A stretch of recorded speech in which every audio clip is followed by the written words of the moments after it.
안녕하세요. 유카원체에 따라 어려운 사실형의 사건들을 쉽게 설명해주는 유카원체 유카입니다. 이번 주제는 매우 핫한 공모주죠. LG에너지솔루션. 청약 전에 반드시 한번 살펴봐야 할 투자 설명서 그 주요 내용 바로 알아보도록 하죠. 오늘의 주제를 유카원체에 따라 간단히 먼저 살펴보면 주식회사 LG에너지솔루션이 코스피 시장에 상장을 하면서 일정한 가격으로 신주 또는 기존 주주들이 가진 주식을 배정해주는 방식의 일반 공모를 진행하는 것입니다. 일반 투자자분들은 1월 18일부터 19일까지 이틀간에 걸쳐서 청약을 진행하시면 되고요. KB, 대신, 신한금융투자, 미래에셋, 신영, 하나금융, 하이투자 총 7개 증권사를 통해서 청약이 가능하고 중복 청약은 되지 않습니다. 이렇게 모여진 자금은 오창 공장의 시설자금, 연구비 같은 운영자금, 해외 공장을 위한 타법인 증권 취득 자금으로 사용되고요. 따상까지는 어렵겠지만 안정적인 수익이 발생할 것으로 보입니다. 왜 그런지 천천히 알아보도록 하죠. LG에너지솔루션 같은 경우에는 모든 분들이 잘 아시겠지만 자동차 전지, 소형 전지, ESS 전지와 같은 배터리를 제조하는 업체입니다. 원래는 LG화학의 전지사업본부라는 하나의 팀으로 있었는데 2018년도부터 이제 흑자가 좀 나기 시작하고 다음에 공장은 더 많이 지어야 되고 돈은 필요하고 이러한 필요 목적에 의해서 물적으로 분할돼서 LG에너지솔루션이라는 별도의 법인으로 따로 독립해서 나온 후에 이번에 상장을 통해서 대규모 자금을 모집하게 된 것입니다. 다음 표는 2021년 12월까지 조사한 세계 글로벌 전기차용 배터리 제조 점유율을 보여주는 표인데요. CATL이라는 중국 업체에 이어서 2위에 LG에너지솔루션이 위치하고 있고 그 시장 점유율만 20.5%에 달한다는 걸 확인하실 수 있죠. 그럼 작년 LG에너지솔루션 매출과 영업이익을 다음 표에 따라서 보실 수 있는데 여기서 보시면은 2021년 3분기 때 매출액이 4조 270억 정도로 그렇게 많이 감소한 게 아닌데 영업이익이 적자가 3,700억이 났어요. 이 부분만 조금 주의해서 보시면 될 것 같은데요. 이 3분기 때 그 일회성 영업수익이라고 일회성 비용이 동시에 들어가게 됩니다. 그 일회성 영업수익은 SK이노베이션하고 이제 작년에 엄청 영업비밀 침해 가지고 다툼이 있었고요. 미국에서 실제로 재판 끝까지 가다가 결국 마지막에 극적으로 타결을 했었는데 결국 그 금액을 받아냈죠. 그 라이센스 대가로 9,922억을 받아내게 되는데 이 금액이 그 3분기의 영업수익으로 잡히게 되고 이와 동시에 마이너스적인 측면이죠. ESS 리콜 충당금, GM 볼트 전기차 리콜 충당금으로 각 4,269억, 7,147억, 1조 1,000억 원이 넘는 비용이 순식간에 발생하게 되고 이래서 3분기 때 이제 적자가 나게 되는 거죠. 이런 부분을 좀 주의해서 보신다라면 영업이익이나 매출액 봤을 때 상당히 견실한 세계 2위의 기업이다. 이렇게 아시면 될 것 같습니다. 다음 표는 LG에너지솔루션의 매출액과 영업이익률 추이인데요. 매출액 같은 경우에는 2018년부터 2021년, 특히나 2021년은 3분기까지인데 매출액이 상당히 계속 증가하고 있다는 것을 보실 수 있죠. 영업이익률도 2019년도에는 상당히 마이너스까지 떨어졌다가 그 뒤에 점차 회복하고 있는 모습을 보여주고 있습니다. 다음에 오른쪽에 표를 보시면은 지역별 매출액을 보시면 유럽과 아메리카, 미국과 캐나다겠죠. 그리고 중국 이렇게 세 개 지역에 골고루 매출이 발생하고 있기 때문에 유럽 공장, 미국 공장, 중국 공장을 통해서 직접 배터리를 생산한 다음 각 유럽 회사, 미국 회사, 중국 회사에 배터리를 납품하고자 하는 의지가 강력하게 보입니다. 실제로 이번 공모 자금 중 거의 8조 원 가까운 자금이 해외 공장을 위한 비용으로 사용되게 됩니다. 상장 및 주요 일정을 잠깐 살펴보면 일반 청약자분들은 아까 설명드렸듯이 1월 18일부터 1월 19일까지 이틀간에 걸쳐서 하시면 되고요. 약간 주의할 점은 19일날 오후 4시까지만 청약이 가능하다는 점, 특히나 4시에서는 서로 눈치 작전 끝에 엄청난 수량이 몰리기 때문에 혹시라도 서버가 느려지거나 좀 다운되는 가능성도 존재하기 때문에 약간은 일찍 서둘러서 하시는 게 나쁘진 않다 라는 점입니다. 납입 기일은 1월 22일이기 때문에 19일날 청약을 납입하신 증거금이 배정을 못 받으실 거예요. 배정을 못 받으신 부분은 아마 다시 돌려받으실 수 있게 됩니다. 그리고 상장일은 1월 27일입니다. 다음은 일반 공모와 관련된 주요 사항만 좀 정리를 해봤는데요. 여기서 보시면 아실 듯이 모집 총액만 12조 7,500억이고 공모가 기준으로 상장되는 시가총액만 해도 거의 70조가 넘습니다. 엄청난 공룡 기업이죠. 그런데도 불구하고 수요 예측 경쟁률이 2023대 1이에요. 작년에 유명했던 카카오뱅크, 카카오페이 다 뛰어넘었습니다. 그리고 의무 보유 화액도 77.38%로 거의 작년에 웬만한 상장주보다 가장 높고요. 그만큼 기관 투자자들 사이에서 인기가 많았던 공모주입니다. 실제로 1경이 넘는 금액이 모집했다라고도 보이죠. 균등을 노리시는 분은 최소 증거금이 150만 원이니까 150만 원 가량 되는 금액은 준비하고 계셔야 될 것 같고, 상장일날 유통 가능한 물량이 이론상으로는 14.5% 정도 되는데 의무 보유 하역 비율이 77%에 달하는 걸로 봐서 실제로 상장일날 유통 가능 물량은 한 9%대로 예상을 합니다. 그 다음에 저희가 한 주라도 받을 수 있느냐를 살펴보려면 이제 증권사별 청약 물량을 한번 살펴봐야 될 것 같은데요.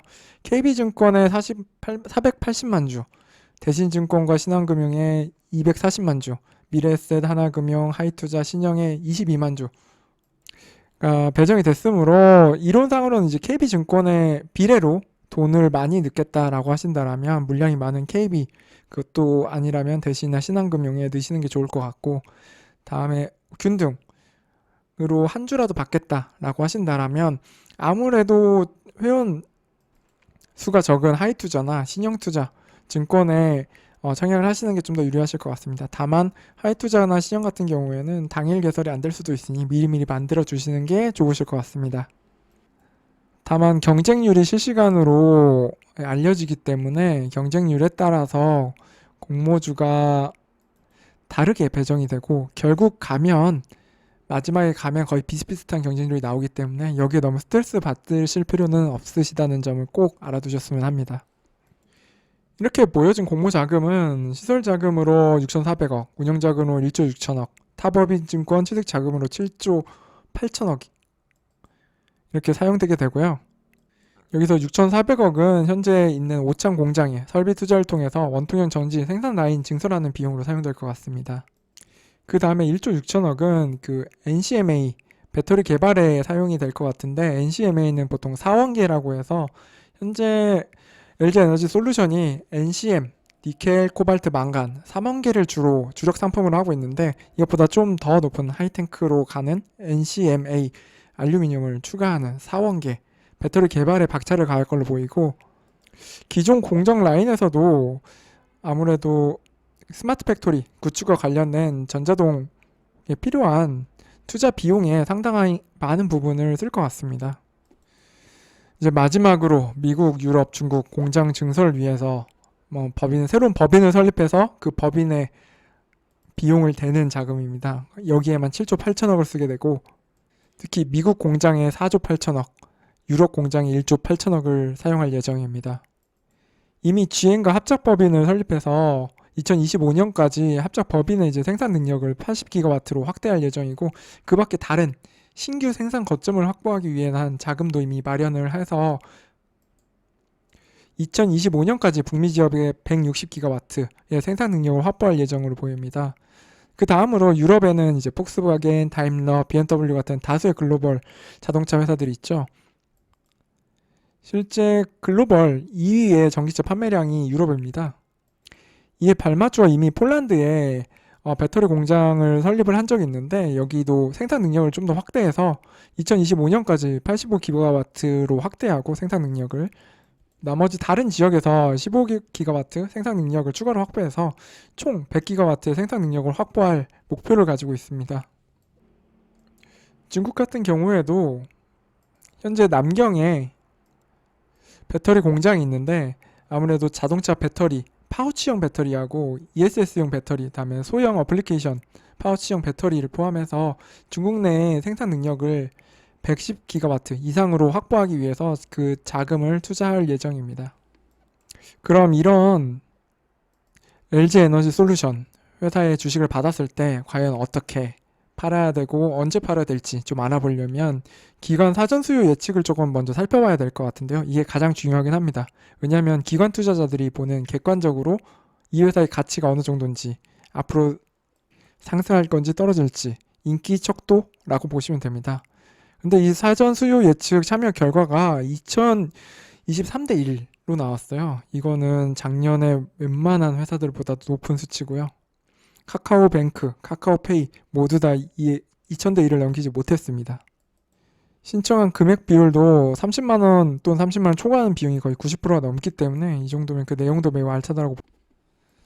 다음에 국내 기관 투자자 같은 경우에는 확약, 그러니까 몇 개월 동안 못 팝니다. 일정 기간 동안 못 파는 확약, 의무 보유 확약 기간을 설정할 수 있는데 확약 기간이 길면 길수록 물량을 조금 더 많이 배정해 줍니다. 이에 따라서 6개월 확약, 3개월 확약 비중을 보시면 거의 173건, 다음에 130건, 운용사와 같은 경우에 상당히 많고 연기금 같은 경우도 상당히 많은 물량입니다.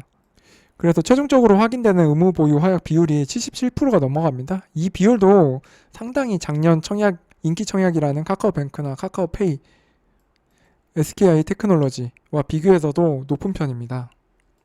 그만큼 가장 기관들이 좋아하는 공모주였다라고 보시면 이해하시기 쉬울 것 같습니다. 그래도 밸류에이션 측면에서 공모가가 적절히 산출되는지는 한번 살펴봐야 될 것 같은데요. 일단 공모가 산출을 위해서 선정된 비교 기업이 CATL과 삼성 SDI입니다. 아무래도 CATL 같은 경우에는 세계 1위 기업이고 점유율 차이도 거의 10% 가까이 나기 때문에 적절한지는 약간 의문이 없진 않지만 사실 LG에너지 솔루션도 업계 2위이고 작년만 해도 점유율 차이가 거의 2, 3%밖에 나지 않았습니다. 게다가 약간 방향성이 다르긴 하지만 사업별 매출 비중이나 매출액, 뭐 이런 지역별 매출 비중 이런 걸 종합적으로 고려해 봤을 때 그렇게 부적절한 성적까지는 아니고 상당히 양호한 편이라고 판단이 됩니다. 그리고 또한 동시에 삼성 SDI도 적절한 편이라고 판단이 되고요. 그 다음에 이제 공모가 산출을 위한 평가 방법으로 EV/EBITDA라는 방식을 이제 채택을 했는데요. 간단히만 살펴보면 EV는 기업의 가치입니다. 시가총액에다 순차입금, 그러니까 이자를 내는 빚에서 현금성 자산을 뺀 순수한 빚을 기준으로 해서 영업이익, 감가상각비, 이자, 세금 이런 걸 전혀 뭐 공제하지 않은 EBITDA, 현금 찬출 능력을 기준으로 내가 매월 버는 비용으로 내 빚까지 청산하려면 어느 정도 시간이 걸리는지를 한눈에 볼 수 있는 지표입니다. 이것과 약간 대비되는 지표가 이제 PER인데요. 흔히 퍼라고 하는 PER이죠. 이 PER에 비해서 이제 배터리 업체 같은 경우에는 대규모 설비 투자 공장이 필요하기 때문에 이런 산업 특성상 공장 등 설비가 노후화되는 비용이 과도하게 회계 처리, 감가상각비를 통해서 회계 처리될 가능성이 높기 때문에 이런 것들을 조금 객관적으로 보여줄 수 있는 지표라고 볼 수 있고, 문제점은 이제 세금 이자들로 실제 내 손에 쥐어지는 이러한 현금을 배제한 채 기업 가치를 평가하기 때문에 대규모 설비 투자를 위해서 부채 비율이 좀 높아진 회사가 좀 과대평가될 가능성이 없지는 않습니다.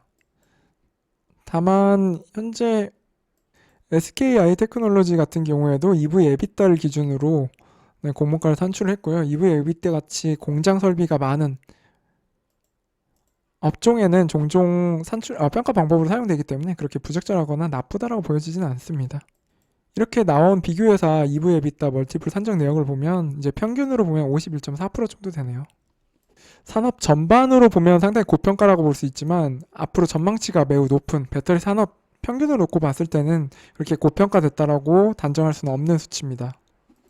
이렇게 나온 예상 평가 시가총액 기업의 가치는 112조, 현재 시총 2위인 SK하이닉스가 92조, 100조가 채 안 되니까 시가총액으로 놓고 봤을 때는 2위로 뛰어 오를 걸로 보고 있네요.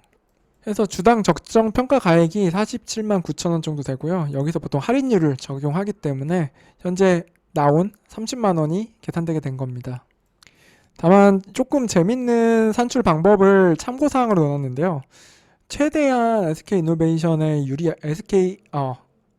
SK이노베이션이 아니죠. LG에너지 솔루션에 유리하게 산정한 2020년 기준 플러스 코나 전기차 충당금 손실을 모두 제외한 비용으로 계산했을 때는 49만 원까지 나올 수 있다는 점을 의도적으로 투자 설명서에 참고사항으로 넣어놨더라고요. 그래서 한번 비교해서 보시라고 현재 설명을 드리는 겁니다. 다음으로 단순 비교는 좀 어렵겠지만 최근에 진행된 유사 공모주들 비교했습니다. 2021년 공모금액 기준으로 좀 선정을 했고요. 크래프톤 같은 경우에는 기관 경쟁률이 243대 1이에요. 네, LG 에너지 솔루션이 2000대 1이고 카카오뱅크나 카카오페이도 1700, 1800대 1이기 때문에 약간 사안이 다른 것 같아서 약간 제외시켰고요. 여기서 조금 주의 깊게 보셔야 될 부분은 거의 시가총액 공모가 기준으로 LG 에너지 솔루션이 기존에 가장 높았던 지금 카카오뱅크의 거의 4배 가까이입니다. 그럼에도 기관 수요 예측 경쟁률이 2000대 1이라는 게 대단한 거죠. 다만 일반인 입장에서 청약을 받기 위해서 어마어마한 금액을 쏟아 부어야 되기 때문에 청약 경쟁률이 어느 정도까지 나올지, 특히 작년에 가장 높았던 현대중공업 400대 1을 넘길 수 있을지는 조금 의문은 있습니다. 이보다는 좀 훨씬 못한 자금이 몰릴 것 같고요. 상장일 유통 가능 물량이 아까 잠깐 설명드렸지만 최대 14.53%지만 의무보유 화약 비율이랑 이런 걸 고려해 봤을 때 실제로는 9% 또는 10%가 넘지 않을 걸로 예상이 됩니다. 그래도 7조 가까운 금액이기 때문에 적진 않은 금액이죠. 그럼 따상이 가능할 것이냐를 놓고 봤었을 때 SKI 테크놀로지 같은 경우에도 따상에 실패했고 카카오뱅크 같은 경우에도 실패했습니다. SK 바이오사이언스와는 유일하게 따상에 성공한 케이스지만 아무래도 바이오 기업이라는 측면과 그 당시와 지금의 대출 규제나 이런 부분들을 감안했었을 때 특히나 인플레이션을 통한 금리 인상 기조일 때 따상까지는 쉽지 않고 일단 LG 바이오사이언스 같은 경우에는 시가총액이 4조밖에 안 돼, 5조죠. 5조 정도밖에 되지 않는데 거의 12배 차이가 나는 기업이 따상까지 가기는 쉽지 않을 걸로 보이고요. 현실적으로 봤을 때 시가총액이 그나마 가장 높은 카카오뱅크와 유사하게 흐름이 진행될 가능성이 높고 최악의 경우 SKI 테크놀로지죠. 상장 당일 종가가 오히려 당일 시초가 그리고 최고가에 비해서 엄청 밀렸죠. 그럼에도 불구하고 공모가에 비해서는 47%의 수익률이 낮다. 그래서 LG 에너지 솔루션 같은 경우에도 50% 이상의 수익은 날 수 있을 것 같다라고 예상합니다. 그리고 상장 당일날 팔지 않다고 하더라도 중장기까지는 아니더라도 단기적으로는 수익이 가능할 걸로 예상이 되는데요. 그 가장 큰 이유가 이제 수요적인 측면입니다. 이제 ETF 편입으로 인한 수요가 발생합니다. 상장일날 조금 하락할 수는 있어요. 근데 단기적 또는 중장기적으로 분할 매수하면은 어느 시점까지 최소한 3월 10일 정도까지는 오를 가능성이 충분히 있다라고 보여지고요.